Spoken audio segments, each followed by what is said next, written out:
Allah anasema kwamba yale ambayo yamekuleteni mtume yachukueni na muyafanyie kazi, na yale ambayo yamewakatazeni basi nanyi komeni kuweza kuyafanya, ili mpate kufanikia duniani kadhalika na akhera. Tena muogopeni sana Mwenyezi Mungu Subhanahu wa Ta'ala, kwani Mwenyezi Mungu ni mwenye habari wa yale yote ambayo mmekuwa mkiyatenda. Na katika aya nyingine Allah akisema inna Allaha, Mwenyezi Mungu, hakika kama Mwenyezi Mungu Subhanahu wa Ta'ala shadidul iqabi, ni mkali wa kuadhibu pale panapotokea mja kuwa anaishi kinyume na taratibu ambazo Allah ameziweka. Na katika mafundisho haya ambayo tunakwenda nayo kuanzia wiki hii, tuna kitabu ambacho kinaitwa Ya Salam. Ni kitabu ambacho kimekusanya hadithi 50 za Bwana Mtume Muhammad sallallahu alayhi wasallam, ambazo zimewekwa katika milango mbalimbali, ikiwemo mlango unaozungumzia kuhusu imani na tauhidi na milango mingineyo mbalimbali, ambapo kwa leo hii tutaanza na mlango wa kwanza, mlango wa imani na tauhidi. Tukizungumzia kuhusu masuala mazima ya imani na tauhidi, tunakusudia huo ndio mfumo mzima wa maisha ambao Allah Subhanahu wa Ta'ala ametuwekea sisi waja wake katika huu ulimwengu. Kwa maana ya Allah baada ya kutuumba na kutuweka katika ulimwengu, alituwekea mwongozo maalumu ambao utatupelekea sisi kuweza kuridhiwa na Mwenyezi Mungu Subhanahu wa Ta'ala.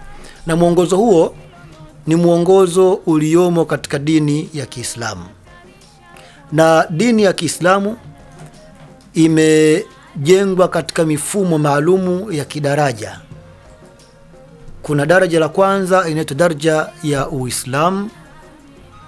Daraja hii ina nguzo kuu 5 ambazo ni shahada 2, kwa maana kutamka shahada, ashhadu an la ilaha illa Allah wa ashhadu anna Muhammadar Rasulullah.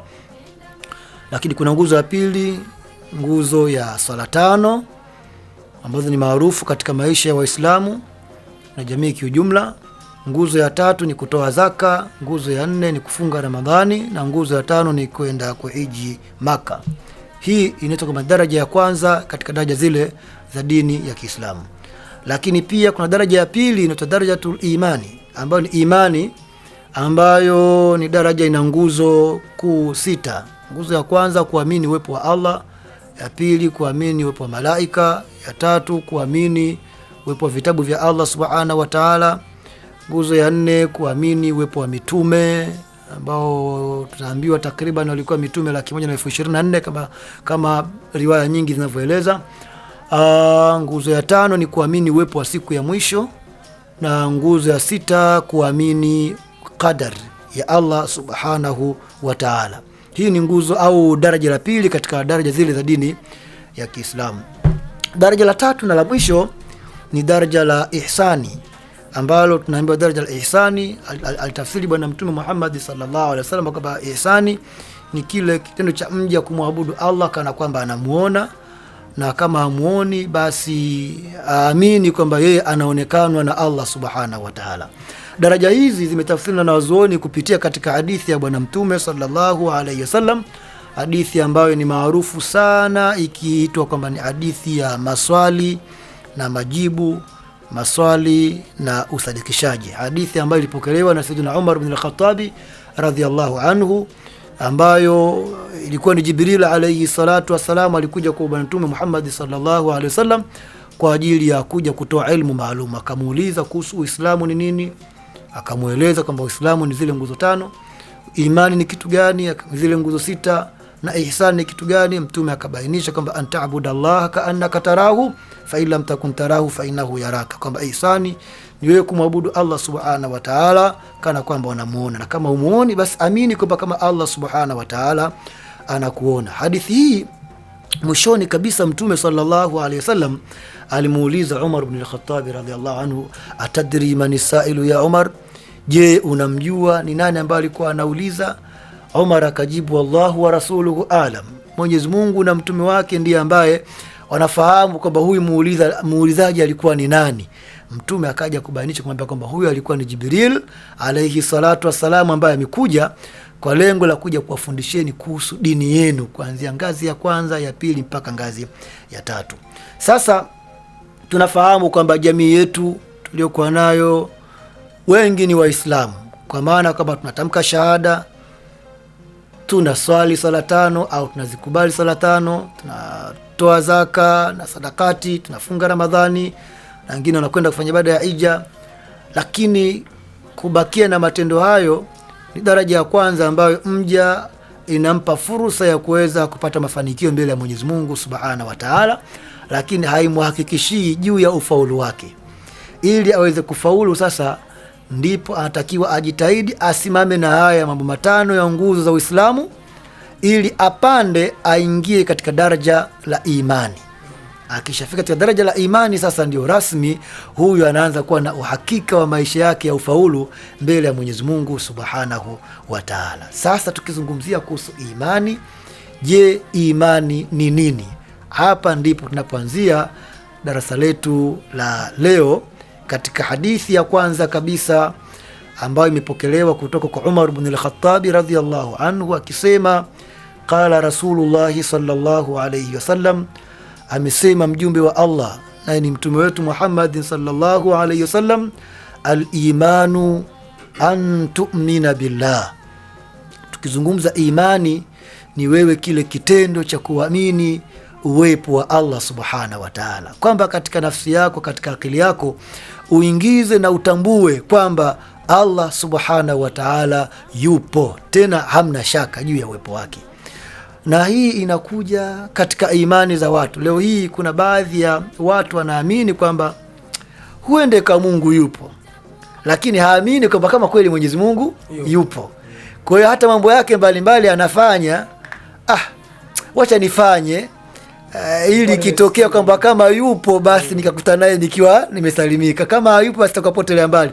Katika masuala mazima ya kiimani haitaki uwe na hali hiyo kusema kwamba kama yupo, bali pitisha katika yakini yako kwamba Allah Subhanahu wa Ta'ala yupo. Ndio antu'mina billahi, ni wewe kumwamini Mwenyezi Mungu Subhanahu wa Ta'ala kwamba kweli yupo. Hiyo ni sehemu ya kwanza ambayo inadulisha ngazi hii ya kiimani. Jambo la pili, Bwana Mtume sallallahu alayhi wasallam akasema, wa antu'mina bimalaika au bilmalaika, ni wewe kuamini kwamba Mwenyezi Mungu Subhanahu wa Ta'ala katika uumbaji wake ameumba viumbe ambavyo vinaitwa malaika. Na tukiwazungumza malaika, ni viumbe wa aina yake, viumbe ambao Allah Subhanahu wa Ta'ala kawaumba kutokana na nuru. Ni viumbe ambao wana sifa ya utiifu kwa Mwenyezi Mungu Subhanahu wa Ta'ala. Allah akiwasifu katika Qur'an na kusema kwamba miongoni mwa sifa zao, la ya'suna Allah ma amarahum wa yaf'aluna ma yu'marun. Wao ni kwamba hawamuasi Mwenyezi Mungu Subhanahu wa Ta'ala, na maisha yao yote wanatekeleza kile ambacho wameamrishwa na Allah Subhanahu wa Ta'ala. Sifa za malaika ni kwamba hawana jinsi ya kiume wala jinsi ya kike, na wala maumbile yao hayapo kama maumbile ya kibinadamu kama tunavyotisha katika akili zetu. Na jamii ya leo kizungumza malaika, basi wanamfikiria kama mfano wa mwanamke mzuri na kadhalika na kadhalika, lakini sivyo hivyo. Hao malaika maumbile yao anayafahamu zaidi ni Allah Subhanahu wa Ta'ala. Kadhalika na baadhi ya mitume ambao walipata fursa ya kuweza kuona malaika wakiwa katika maumbile yao, na ni viumbe wa ajabu, viumbe wenye nguvu zaidi, viumbe ambao sifa zao haziwezi kufanana na kiumbe yoyote katika viumbe vya Allah Subhanahu wa Ta'ala ambavyo ameviumba na kuviweka katika huu ulimwengu. Kwa hiyo nataka mwanadamu aamini kwamba kama kuna viumbe hao malaika, na tuko nao, na yasemekana kwamba malaika ni wengi zaidi kuliko hata idadi ya mchanga, kutokana na uumbaji wa Mwenyezi Mungu Subhanahu wa Ta'ala. Na wapo katika makundi tofauti, kila malaika na majukumu yake, kila kundi na majukumu yake ambayo Mwenyezi Mungu Subhanahu wa Ta'ala kawaumbia katika majukumu hayo. Kuamini kwamba hao viumbe wapo, na kwa bahati mbaya hawaonekani kwa macho ya kawaida, hasa endapo wakiwa katika maumbile yao ya kimalaika. Ijapokuwa tunao uwezo wa kuwaona malaika na uende tunakutana nao katika baadhi ya nyakati, lakini huwa hatukutani nao katika yale maumbile yao ya asili, bali wana uwezo wa kujibadili maumbile yao wakaja katika maumbile mengineyo mbalimbali. Jambo la tatu ni antu'mina bil kutubi, kuamini vitabu, kwamba Mwenyezi Mungu Subhanahu wa Ta'ala katika kutuumba pia alituwekea vitabu kwa ajili ya kutupa miongozo ya kuweza kufahamu Mwenyezi Mungu anataka nini kwetu sisi. Na vitabu vikubwa ni 4: Taurat ambayo aliteremshia Nabiiullah Musa alayhi salam, Zabur ambayo aliteremshia Nabiiullah Daud alayhi salam, Injil ambayo aliteremshia Nabiiullah Isa ibn Maryam alayhi salam, na Qur'ani au Furqan ambayo aliteremshiwa mtume wetu Muhammad sallallahu alayhi wasallam, ambayo ni muujiza wenye kuendelea mpaka kufikia siku ya kiyama. Uamini hivyo vitabu, tena uviamini kwa ngazi zake zote. Kwa mfano katika Qur'ani yatakiwa uamini kuanzia tangu a'udhu billahi yake mpaka kufika sadaqallahu al-aliyyul azim. Kila kilichomo katika Qur'ani lazima ukikubali. Endapo utakataa aya moja tu kwamba hii sio aya katika aya za Qur'ani, unatoka moja kwa moja katika imani ya dini ya Kiislamu. Jambo la 4 ni kuamini mitume. Kuamini kwamba kama Mwenyezi Mungu Subhanahu wa Ta'ala aliwaleta mitume katika ulimwengu ambao walikuja kwa ajili ya kuja kufundisha ile miongozo ambayo Allah ameiweka katika vile vitabu, ili watu wapate kufuata namna gani vile ambavyo Allah amewataka waweze kufuata. Kwa hiyo tunaambiwa katika Uislamu kwa mitume walikuwa ni wengi. Kwa ujumla wake ni kuna manabii na hao mursalin. Hao manabii kiujumla wao ni takriban 124,000 kama vinavyoeleza vitabu vingi, na mitume ambao ni mursali ni zaidi ya 312 kama sikosei. Kwa hiyo ni kuamini kwamba Mwenyezi Mungu aliwaleta hao mitume na kuamini kwa ujumla wao kwa vile ambavyo tumetakiwa kuweza kuamini. Jambo la 5 ni kuamini kwamba kuna kitu kinaitwa yaumul akhir, siku ya mwisho. Tunaishi katika ulimwengu tukiamini kwamba watu wanazaliwa, wengine wanakufa, lakini katika hii imani tumetofautiana. Yapo makundi ambayo yanaamini kwamba mtu anaweza kazaliwa Tanzania, akafa Tanzania, lakini kule kufa kwake ni kama kubadilisha tu maisha. Baadaye anakwenda kuzaliwa katika nchi nyingine, labda Marekani na vinginevyo, na zipo imani zenye mfumo wa namna hiyo. Lakini kiujumla wake ni kwamba tunaamini kwamba kufa ndio mwisho wa kila mwanadamu au kila kiumbe ambacho kina uhai. Lakini bado kule kufa sema lake ndio mwisho, bali kuna siku ambayo inaitwa yaumun akhir, siku ya mwisho ambayo Mwenyezi Mungu ameiumba hii dunia na akaikadiria muda wake wa kuishi hii dunia. Tangu siku ya kwanza itafika siku ya mwisho ambayo Mtume Muhammad sallallahu alaihi wasallam akasema ni siku ambayo litachomoza jua kutoka magharibi kuelekea mashariki.